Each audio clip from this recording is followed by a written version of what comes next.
fondateur de Peakwheel. Bonjour. Bonjour. Peakwheel, qu'est-ce que c'est?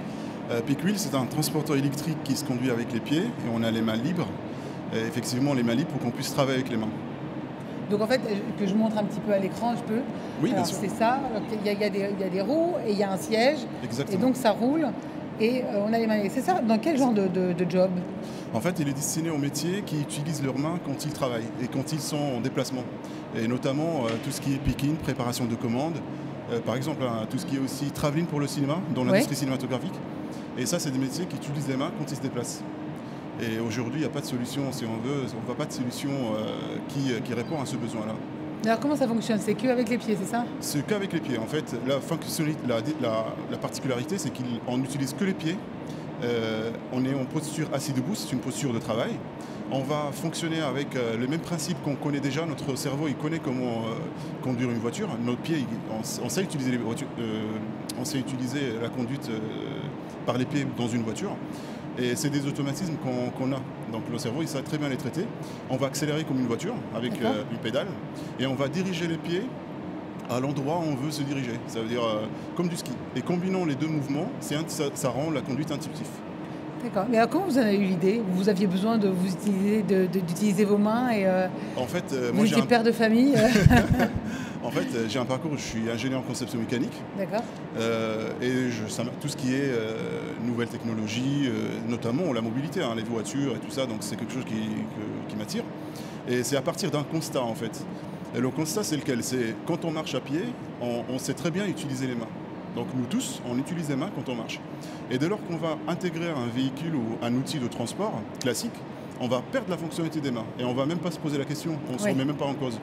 Et c'est à partir de là où je me suis dit, tiens, on peut faire quelque chose et récupérer justement cette fonctionnalité qu'on a perdue quand on prend un véhicule classique. Et à partir de là, donc, le projet est né et voilà, le produit répond à pas mal de fonctionnalités, à pas mal de besoins. Entre la naissance du produit et sa concrétisation, je suppose qu'il y a eu toute une marche, tout un développement. Je vois que vous portez le coq de la French Fab. Je suppose que vous avez dû avoir des appuis, non? Exactement. Donc je porte la French Fab et aussi suivi par BPI France. En fait, BPI France, c'était le premier qui a soutenu le projet financièrement aussi et avec du conseil aussi parce que dès le début du projet, si vous voulez, quand l'idée a émergé, on a fait un petit tour de table dans la zone où je suis, c'est à Poitiers, au Futuroscope, et où BPI France était présente pour avoir justement l'avis des gens qui suivent l'innovation dans la région et pour qu'ils donnent leur avis si l'idée elle est viable ou pas pour que ça soit un projet viable pour l'industrialisation par exemple. Et aujourd'hui on a l'honneur d'être invité aussi par la French Fab parce que c'est un produit qui est conçu et fabriqué en France. D'accord. Et vous allez faire aussi cette tournée de French Fab pour représenter l'industrie française. Il faut une communication aujourd'hui. Il faut communiquer sur ce que c'est que l'industrie pour attirer de nouveaux cerveaux ou peut-être les retenir en France. Exactement.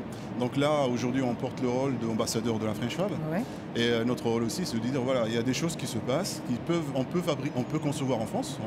Heureusement, en France, on conçoit beaucoup. Mais malheureusement, on fabrique ailleurs. Ouais. Et l'idée, c'est de dire, OK, aujourd'hui, nous, notre modèle économique, on a pas mal d'industriels qui sont dans la zone. Quand je parle dans la zone, c'est là où on est au Futuroscope à Poitiers. On est dans une pépinière qui s'appelle le CU 86. Et à partir de là, en fait, il y a pas mal d'industriels dans le coin qui peuvent répondre à nos besoins d'industrialisation et industriels, de fabrication. Et on travaille dans un périmètre de 50 km, par exemple, et on fait tout. Donc c'est quelque chose qui est facile à faire. Et que ça facilite aussi On ne s'en rend pas vraiment compte, ça a l'impression que l'industrie c'est plutôt beaucoup plus complexe. C'est l'imagination qu'on a en fait. Nous tous, avant, si on n'est pas industriel, on s'imagine que l'industrie c'est quelque chose de très strict, très inaccessible. Et en fait non, c'est quelque chose qui peut être aussi on peut la vulgariser, ça peut être sexy l'industrie en fait justement. Donc c'est pour ça qu'il y a pas mal de startups qui font de l'industrie sans avoir l'étiquette de personnes ou de métiers qui sont très rigides. Donc il y a de l'avenir. Il y a de l'avenir. Merci beaucoup. Merci beaucoup à vous. Aïssam Moujoud, je rappelle que vous êtes le fondateur de Peakwheel. Peakwheel, c'est donc une moto en fait, une sorte de grande moto voiture. C'est un transporteur électrique personnel, c'est ça le mot.